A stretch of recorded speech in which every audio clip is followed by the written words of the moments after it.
Fala pessoal, tudo bem? Enfermeiro Jonathan Matias aqui.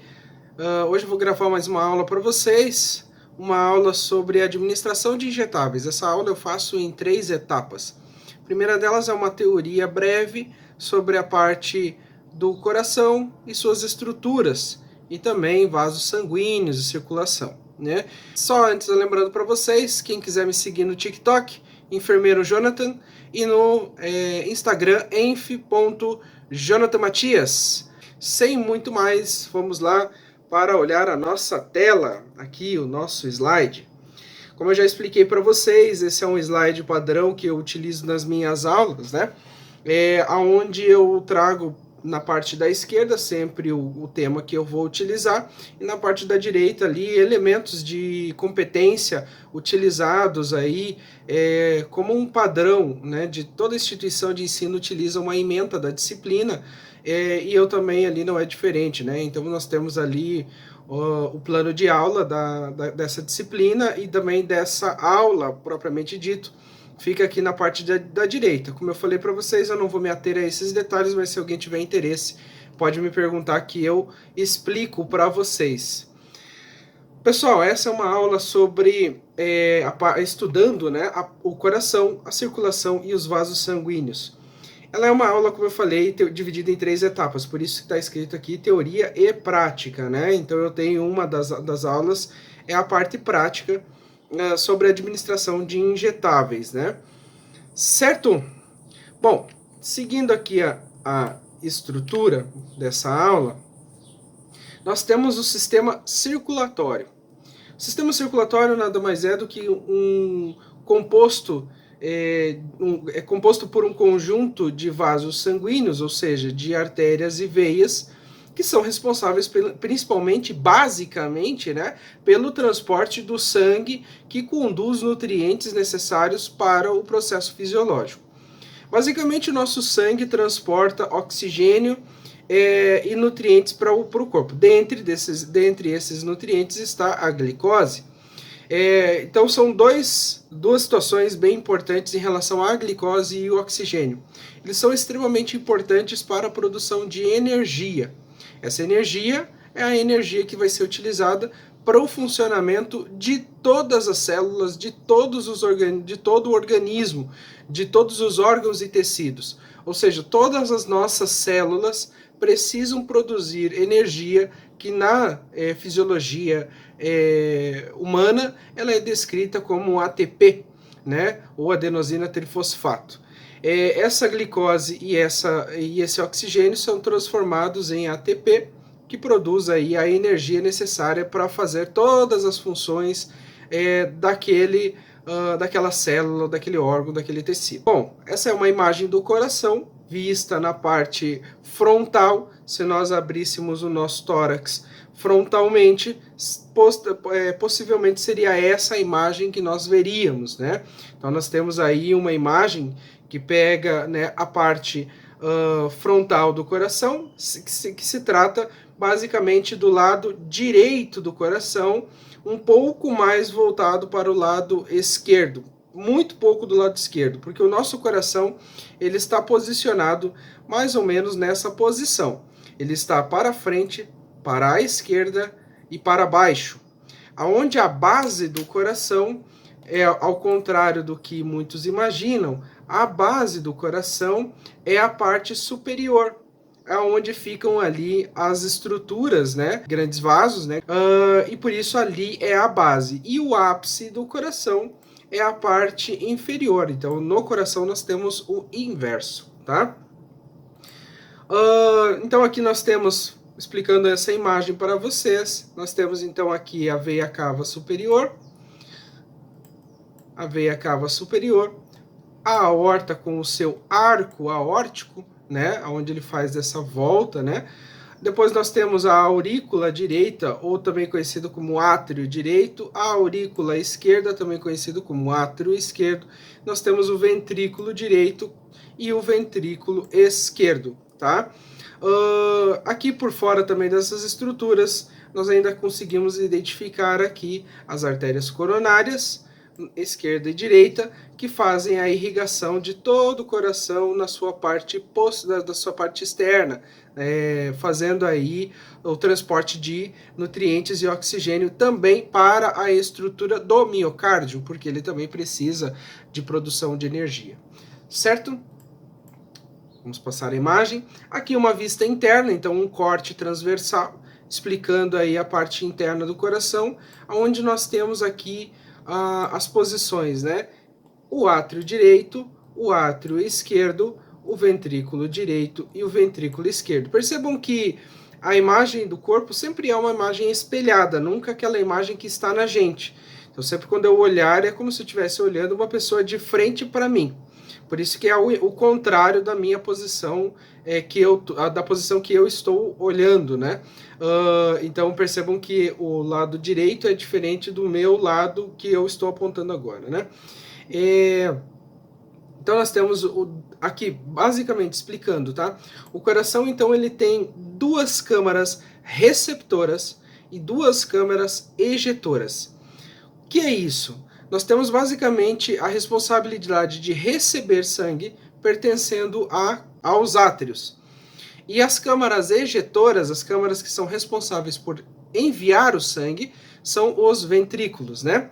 A comunicação entre o átrio e o ventrículo direito é realizada pela válvula tricúspide, e a comunicação entre a artéria, o átrio esquerdo e o ventrículo esquerdo é feita pela válvula mitral, tá? A modo de facilitar um pouco a vida dos estudantes da área de saúde, mudou-se um pouco a nomenclatura, então vocês vão utilizar aí, talvez, vocês vão ver muitos livros de anatomia recente trabalhando com o nome de válvula atrioventricular direita, válvula atrioventricular esquerda, tá? No meio aqui do coração nós temos então o septo interatrial, né, que divide então os dois átrios do lado direito e os dois ventrículos, o átrio direito e o ventrículo direito, do ventrículo esquerdo para o átrio esquerdo, certo? Nós temos aqui então uma camada que protege, vamos dizer assim, de certa forma, o coração, que é chamado de pericárdio, tá? Na parte interna do coração nós temos ainda o endocárdio. Separando aqui então as duas circulações, nós temos aqui o que os estudantes de enfermagem conhecem como pequena e grande circulação. Então nós temos uma circulação que é realizada entre o coração e os pulmões, que é conhecida como pequena circulação, e a grande circulação, que é conhecida como a circulação que o coração faz em relação ao corpo, né? Então o sangue passa por todo o corpo, leva todo esse nutriente, esse oxigênio, volta para o coração, e depois ele encaminha para os pulmões para fazer a hematose, ou seja, a troca gasosa. E aqui nós temos o coração, então, que eu vou explicar para vocês a circulação cardíaca de uma forma simples e detalhada, né, claro, também, né, para que a gente entenda como funciona a entrada e saída de sangue dentro do coração, né? Então, acabei de falar para vocês que o coração manda sangue para o corpo e depois ele retorna para o coração. Como é que isso funciona? No momento em que o sangue retorna para o coração, ele vai chegar até o coração, ele vai entrar no coração esse sangue através das veias cavas, tá? As veias cavas, elas fazem conexão direta com o átrio direito. Então percebam que ela tem uma superior e uma inferior, tá? Uma porque a parte inferior do corpo vai entrar nessa parte inferior e a parte superior do corpo vai entrar nessa parte superior do átrio direito, certo? Mas as duas vão chegar no mesmo lugar, que é o átrio direito. O átrio direito é a câmara responsável por receber esse sangue. Perfeito. Após isso, o sangue vai ser encaminhado para o ventrículo direito, né, através da válvula tricúspide. Passando aqui para o ventrículo direito, esse que é uma câmara ejetora, ele não tem responsabilidade de acomodar esse sangue, ele logo vai encaminhar esse sangue para os pulmões, tá? Através da artéria pulmonar. E guardem essa informação. Nesse local é onde tem a única possibilidade de um sangue rico em gás carbônico passar por dentro de uma artéria, tá? Visto isso, passou para os pulmões, realizou a hematose, ele vai retornar para o coração.